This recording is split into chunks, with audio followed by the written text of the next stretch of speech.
Hello friends, welcome back to my new blog. এখন বাজে সকাল ওই 9টার মতন। সকালকে জানাই ভেরি গুড মর্নিং। এখন থেকে এই সুন্দর ব্লগটা আমি স্টার্ট করছি। তো কিছুক্ষণ হলো জাস্ট ঘুম থেকে উঠেছি, তারপরে এই দিকে দেখো বিছানাটাও তুলে নিয়েছি। আর সকালে দিকে চুল টুল কিছু আঁচড়া, সেজন্য একটুখানি পুরো হয়ে আছে।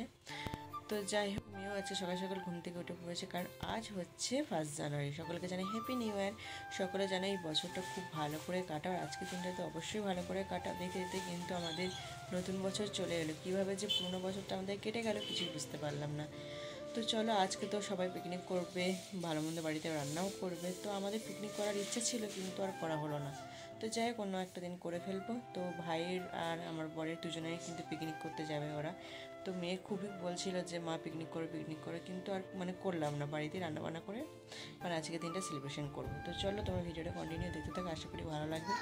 একটু পরে স্নান করতে যাবে, এখনও হচ্ছে একটুখানি আলু ভাজছি, মুড়ি খাবো, সেই জন্য আজকে সকালটা না শুরু হয়েছে খুব ভালো, কিন্তু ভালো লাগছে না, মনটা কেমন একটা লাগছে। তো চলো, ভিডিওটা তোমরা দেখতে থাকো কন্টিনিউ, কী করি না করি সবই তোমাদের সাথে শেয়ার করবো।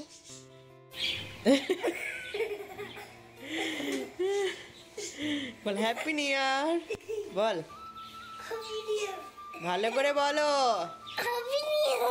বলো হ্যাপি নিউ ইয়ার। সেটা ভালো করে বলতে হয়, ওইভাবে কেউ বলে না। সকলকে এরকম ভাবে বলতে হয়, বুঝেছো?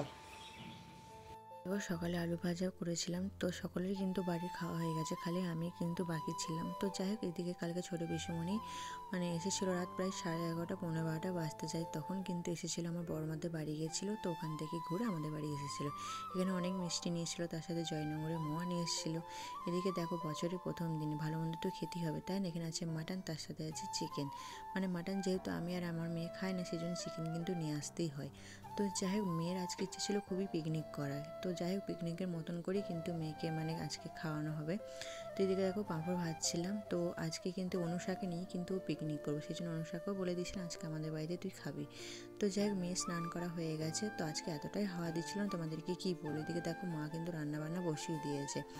তো অনেক কিছু রান্নাবান্না হবে, যেহেতু দুটো মাংস রান্না করা হবে, সেই জন্য অনেকটাই দেরি হয়ে গেছে, প্রায় 1টার মতন বেজে গেছিলো। এদিকে দেখতেই পাচ্ছ আমাদের মিটি সোনারা, কোয়েল পাখিগুলো কী করছে।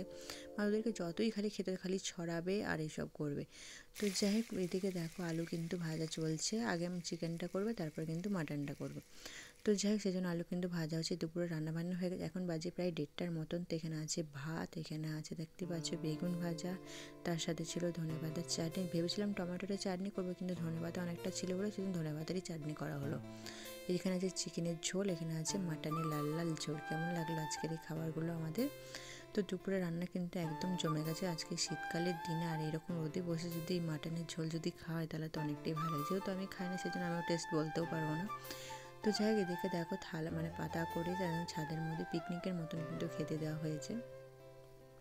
ওদের তো খুবই আনন্দ, ওকে ছাড়া আমার মেয়ে কিন্তু একদমই থাকবে না। তো যাই হোক, এখন বাজে সন্ধ্যে ওই 6:30টার মতন। দেখতে পাচ্ছি এই মাত্র জাস্ট কিন্তু আমি ঘুম থেকে উঠে কিন্তু বসে আছি। তো একদমই ভালো লাগছে না। তো চলো, আজকে এই ভিডিওটা এখানেই শেষ করছি। ওইদিকে মেয়ে কিন্তু এখনও কিন্তু ঘুমাচ্ছে, মেয়ের বাবাও কিন্তু ঘুমাচ্ছে। চলো, টাটা, বাই বাই।